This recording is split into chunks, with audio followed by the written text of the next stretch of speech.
আলো আঁধারের চাদরে ঢাকা বিশাল শ্মশান। ঘন ঝোপঝাড়ের মধ্যে ঢাকা এই শ্মশানভূমি বহুকালের পরিত্যক্ত। এদিক ওদিক ভাঙাচোরা কুঁড়েঘরের শেষ অংশ দেখা গেলেও আর কোনো জনমানবের চিহ্ন নেই এখানে। সন্ধ্যের আঁধারের মধ্যে একটা মশালের আলো এই সময় দেখা গেল। শ্মশান লাগোয়া জঙ্গলের মধ্যে দিয়ে মুখে চাদরের মোড়কে নিজেকে ঢেকে বেঁটে অথচ গাট্টাগুট্টা ধরনের একটা লোক এসে দাঁড়ালো। বাপরে, কি বিশ্রী অন্ধকার! কিছুই যে দেখছি না। বটগাছতলাটা তো এখনো খালি দেখছি। চাপার স্বরে নিজের মনে কথাটা বলে লোকটা মশাল বাগিয়ে চলল শ্মশানের কোণের বটগাছের দিকে। শ্মশানের চারিদিকে হাড়গোড় ছেঁড়া কাঁথা বালিশ পড়ে আছে। বহুদিনের অব্যবহারে মরার চিতা সাজানোর মঞ্চটাও ভেঙে চুড়ে গেছে কিছু বছর আগে। বটগাছটার নিচে লোকটা এসে দাঁড়ালো। বটগাছের সামনে একটা আগুন জ্বালাবার জায়গা, এখন সেটাই শুধু কালো কালো কাঠের স্তূপ। লোকটা এদিক ওদিক দেখতে লাগলো, যেন কারো অপেক্ষা করছে সে, কিন্তু দূর দূরান্তেও কেউ নেই। হঠাৎই ধুনির আগুন ঝম করে জ্বলে উঠল, আর আগুনের উল্টো দিকে দেখা গেল একটা ক্ষীণ দেহধারী লোককে বসে থাকতে। লোকটা যেন হঠাৎই হাওয়ার মধ্যে থেকে উদয় হলো। তাকে দেখে আর যাই মনে হোক, সাধু বা সন্ন্যাসী মনে হয় না। ও, এসেছেন? আমি তো ভাবলুম দেখা পাবো কিনা। বলছি শোনেন, আমার আগুনের উল্টো দিকে বসা লোকটা চোখ খোলে এবার, আর সন্ডা লোকটির মুখ বন্ধ হয়ে যায় সঙ্গে সঙ্গে। বহুবার এই দৃশ্য দেখলেও আবার একবার তার দেহ হিম হয়ে যায়। আবার কেন এসছিস সেখানে? তোকে মানা করেছিলাম তো, তাও আবার এসছিস কেন? জানিস না আমার আমার বারবার মানুষের সামনে আসতে ভালো লাগে না। লোকটা ভয়ে ভয়ে হাঁটু মুড়ে আগুনের সামনে বসে পড়ল। তারপর বলল, ঝাড়াদা, আমায় আবার একবার একটা তাবিজ দাও দাদা, নইলে যে এবার ধরা খাবো। গ্রামের মানুষ যে সন্দেহ করতে শুরু করেছে। এবারই শেষবার, দয়া করো দাদা। আগুনের ওপাশে বসা লোকটা মণিহীন চোখে ওকে দেখলো একবার। তার মুখটা পাথরের মতো কঠিন। বেশ, এই শেষবার। আর কোনো দিন আমার দেখা পাবি না তুই। লোকটা এ কথা শুনে যেন ধরে প্রাণ পেল। ধুতির কোঁচড় থেকে একটা পচা মাছ বের করে রাখলো আগুনের সামনে। আগুনের ওপাশে বসে থাকা লোকটা সেটা দেখে মুখে এক চিলতে হাসি টেনে নিজের হাতটা মুঠো করল আর ধরল জ্বলন্ত আগুনের মধ্যে। চাদর ঢাকা সন্ডাটা দম বন্ধ করে দেখছিল সেই দৃশ্য। জ্বলন্ত আগুন কিন্তু ছুঁতেও পারছে না লোকটার দেহ। কয়েক মিনিট পরেই হাতখানা বের করলো সে। তারপর একটা কড়ি হাতের তেলোয় ধরে লোকটার দিকে এগিয়ে দিল। নে, এটা রাতে ঘুমের পর অসুচি অবস্থায় ধারণ করবি দেহে। আর খেয়াল রাখিস যেন এতে কোনো রক্তের দাগ না লাগে। রক্তের ছোঁয়া লাগলেই কিন্তু এর সব ক্ষমতা তখনই শেষ হয়ে যাবে। নে। লোকটা হাত বাড়িয়ে কড়িটা নিল। তপ্ত সীসার গুলি যেন একটা। সঙ্গে সঙ্গে ঝপ করে আগুনটা নিভে গেল। চাদর ঢাকা লোকটা চমকে চারিদিকে চেয়ে দেখল সে সেই আঁধার ঢাকা কালো শ্মশানে একা একাই বসে আছে, আর কেউ কোথাও নেই। লোকটার গা শিরশির করে উঠল। সে আর এক মুহূর্ত সেখানে না দাঁড়িয়ে উঠে হাঁটা দিল আবার ফেরার পথে।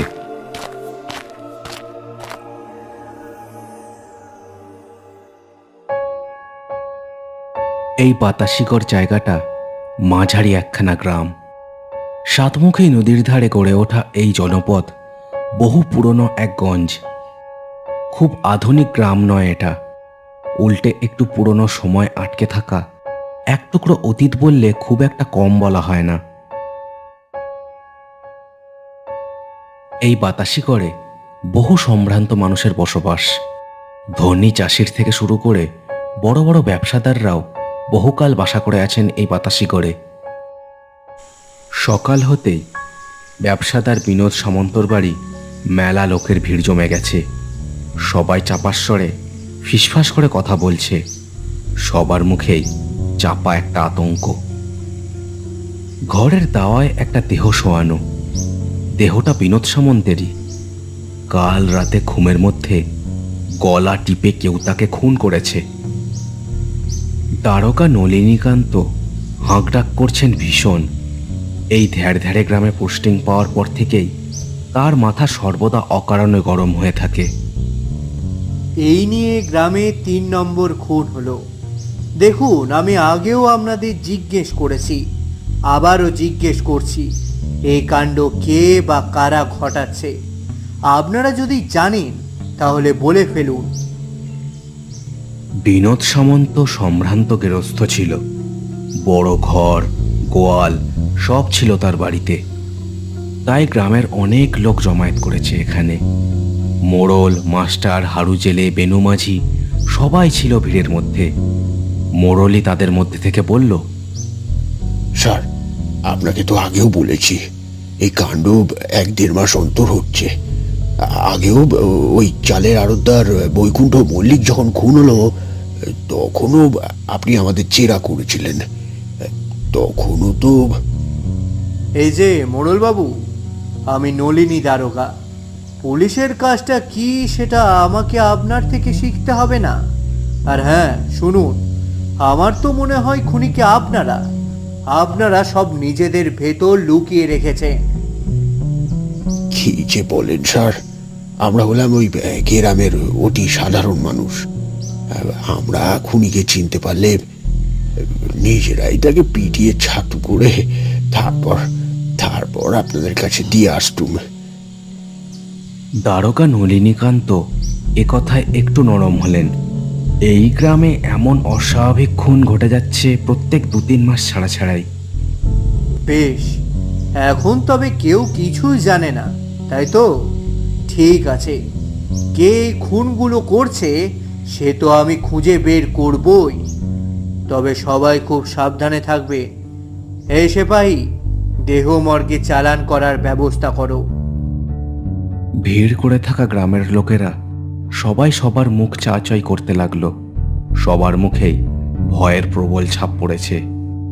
এর আগে চালের আড়তদার বৈকুণ্ঠ মল্লিক, তারও আগে নবীন রায়, আর এখন এই বিনোদ সামন্ত। কি যে হচ্ছে এই বাতাসি গড়ে কে জানে।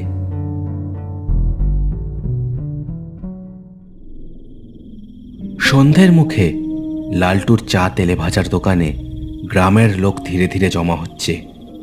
এই রীতি এ গ্রামের মানুষের বহুকালের। এরকম ছোটখাটো দোকান গ্রামের মধ্যে বেশ আরো কয়েকটা আছে।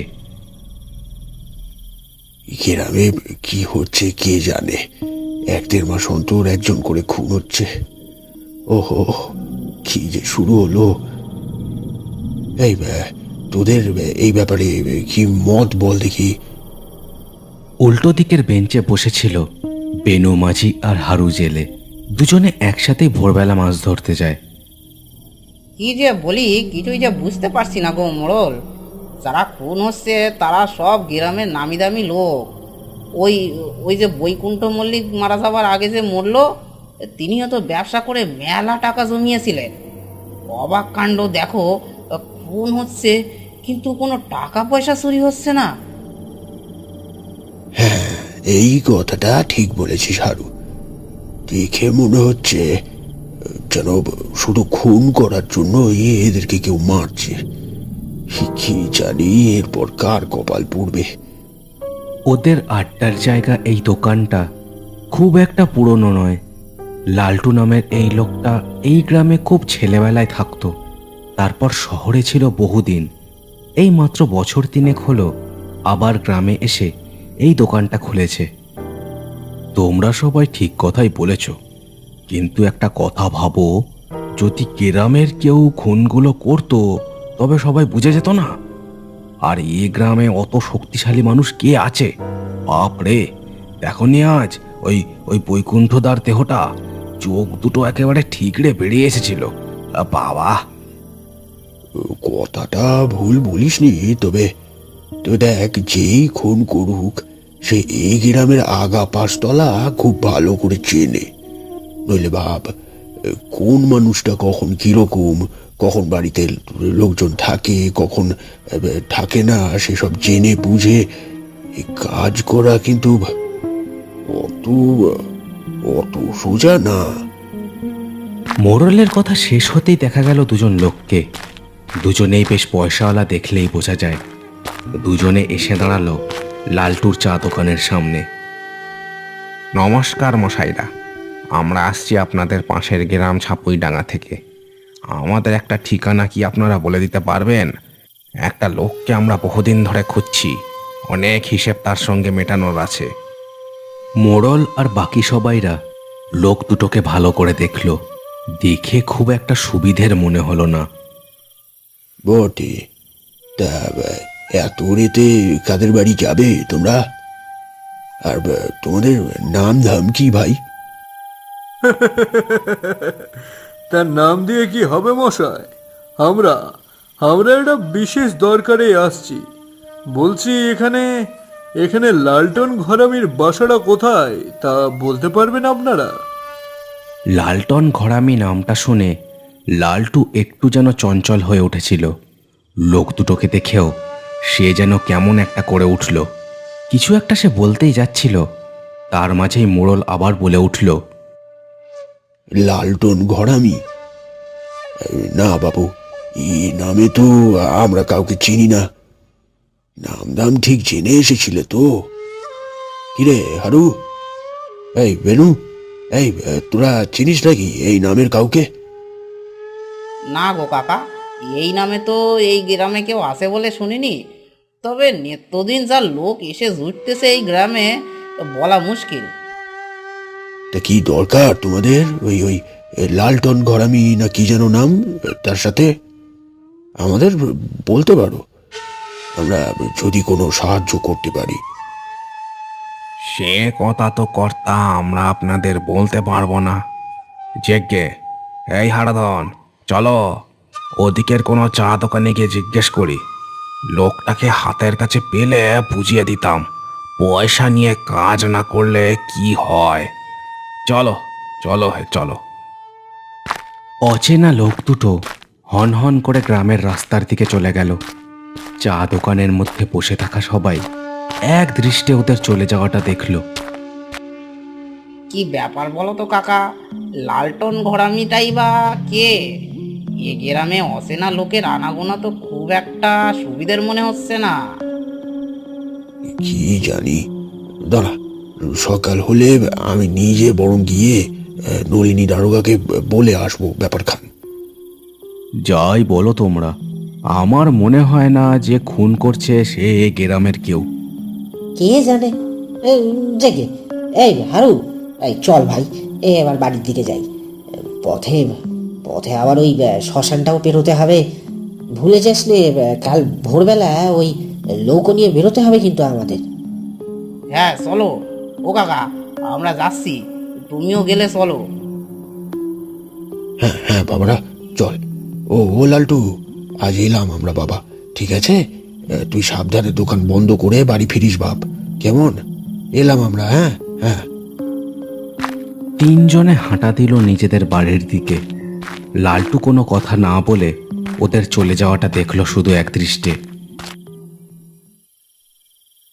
কিছুটা সময় কেটেছে। লালটুর দোকানে আজ আর কেউ আসেনি। লালটু দোকান বন্ধ করার জন্য উদ্যোগ করতে লাগলো। হঠাৎ তার মনে হলো তার আশেপাশের হাওয়া কেমন যেন ঠান্ডা হয়ে উঠেছে। মুখ তুলে সে এক আজব দৃশ্য দেখতে পেল। তার দোকানের উল্টো দিকে রাস্তার ওপর দু তিনটে ছায়া যেন দাঁড়িয়ে আছে। কি কি করবি তোরা আমার? কিচ্ছু করতে পারবি না, কিচ্ছু না। নিজের মনেই সে এই কথাটা বলে গলার কাছে মাদুলিখানা চেপে ধরল আর বিড়বিড় করে একটা মন্ত্র আওড়াতে লাগলো। কয়েক মুহূর্তের মধ্যেই ছায়াগুলো ধীরে ধীরে অদৃশ্য হয়ে গেল তার চোখের সামনে থেকে। দৃশ্যটা দেখে লালটু শুধু একটু মুচকি হাসল। রাতের আকাশে অশরীরী ছায়াদের প্রবল রাগের আস্ফালন শোনা যাচ্ছিল। তারা যেন প্রতিহিংসার আগুনে জ্বলছে।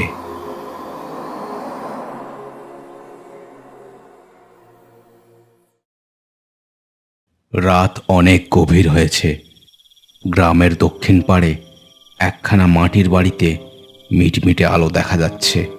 পাঁচিল ঘেরা বাড়ির দরজাটা ভেজানো। এমন সময় দুজন লোককে দেখা গেল। আঁধারে গা ঢাকা দিয়ে তারা ঢুকলো বাড়িটার মধ্যে। ঘন কালো অন্ধকারে এক ভুতুড়ে পরিবেশের সৃষ্টি হয়েছে চারিদিকে। দরজার সামনে এসে ওরা দাঁড়াতেই জানলা দিয়ে আসা মিটমিটে আলোয় দেখা গেল লোক দুটো সন্ধ্যাবেলা গ্রামে ঢোকা লোক দুটোই। লালটন, এই লালটন, লালটন, এই লালটন। ঘরের দরজা নিঃশব্দে খুলে গেল। হাতে লণ্ঠন নিয়ে লালটন বেরিয়ে এলো, সতর্ক দৃষ্টি তার চারিদিকে। কি ব্যাপার, এত রাতে তোমরা এখানে এসো কেন? আর তোমাদের আমি মানা করেছিলুম না এই বাতাসি ঘরে এখনই না আসতে? আরে এখানে না এসে উপায় ছিল নাকি?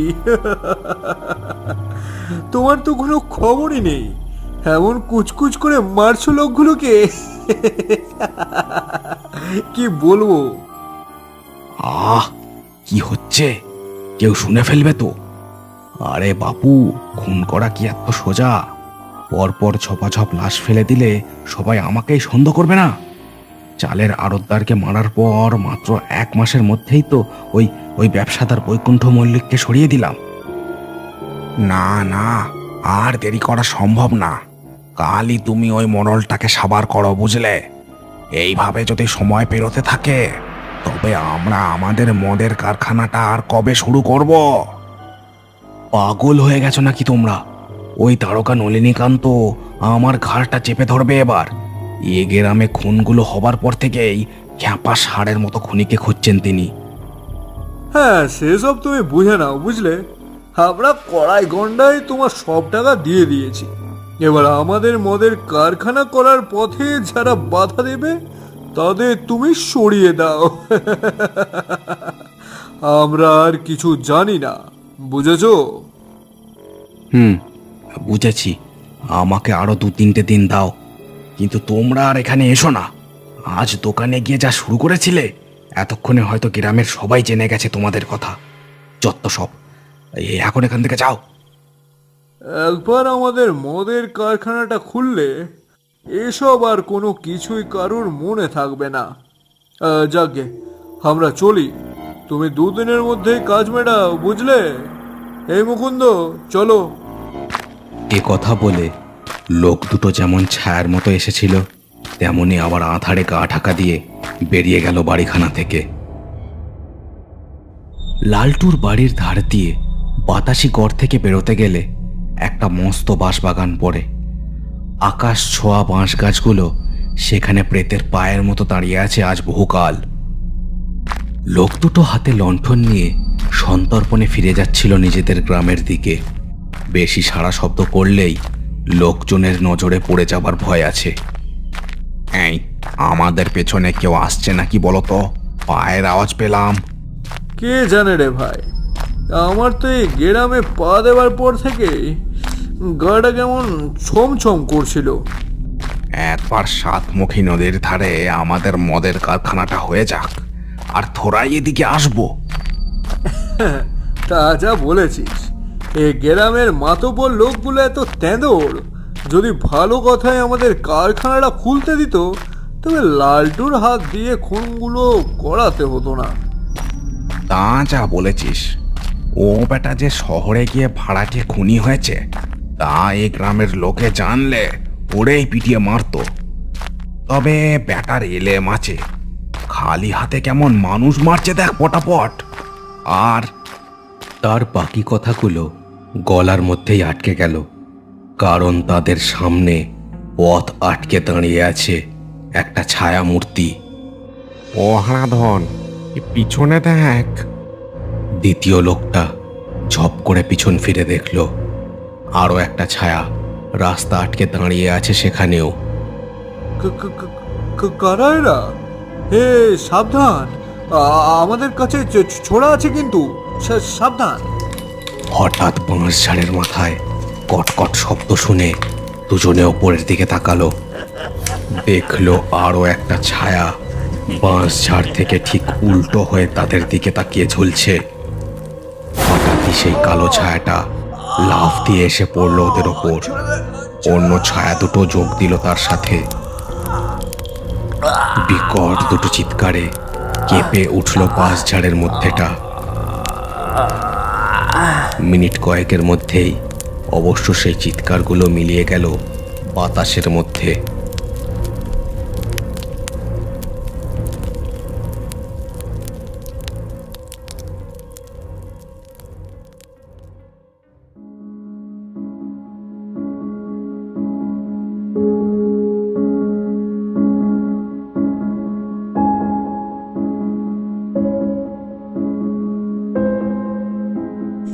সকালবেলা মোড়লের বাড়িতে আবার পুলিশ এসে হাজির হলো।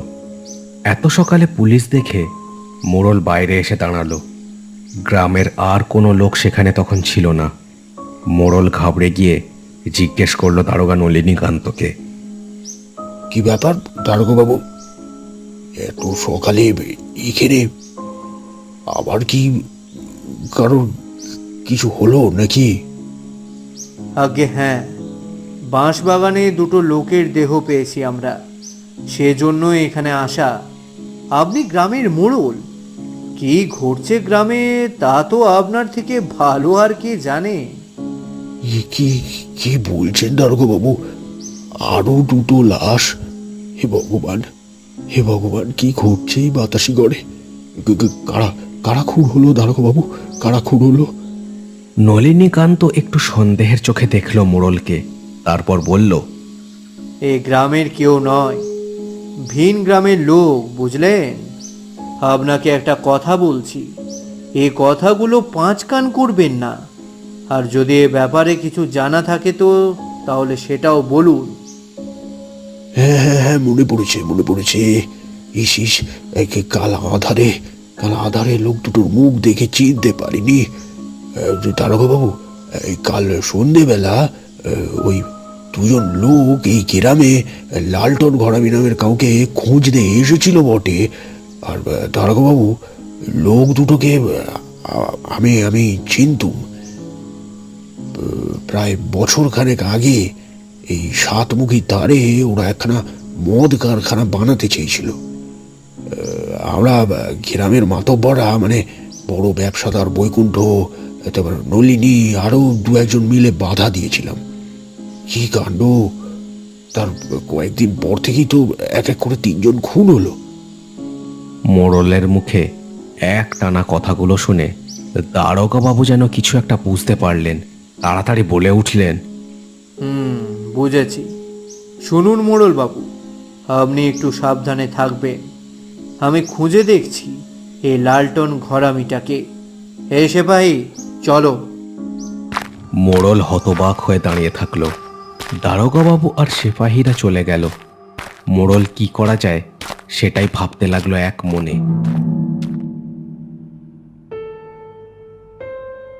আবার রাত নামলো।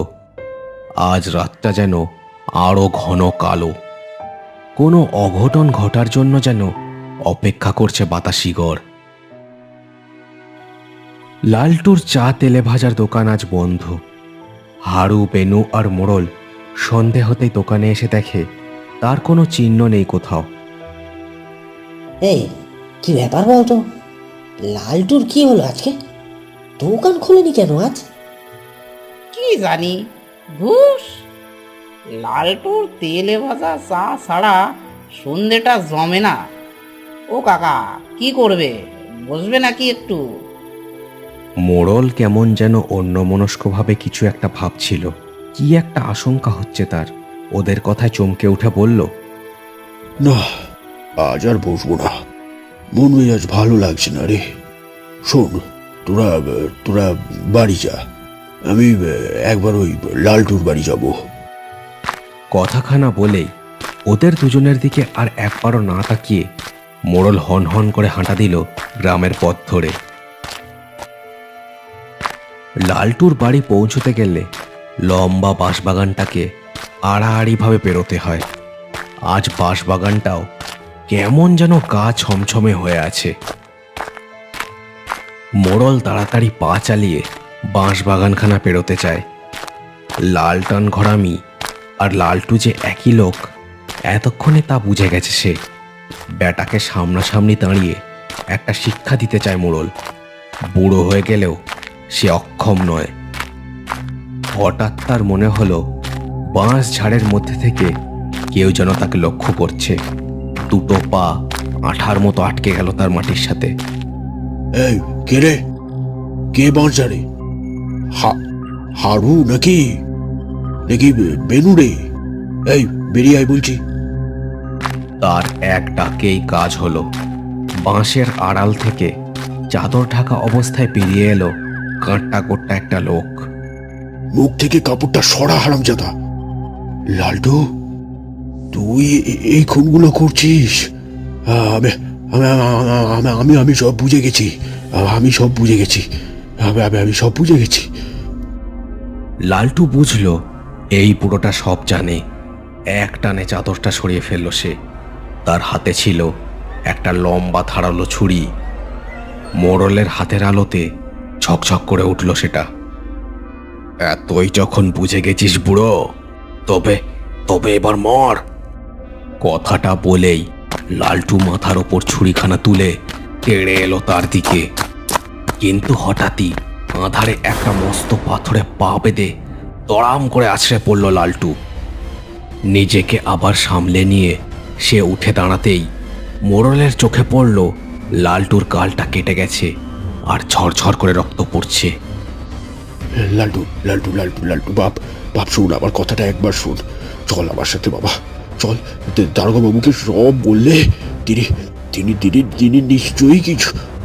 চপ ব্যাটা বুড়ো, তোকে শেষ করলে তবে আমার কাজ শেষ হবে, বুঝলি?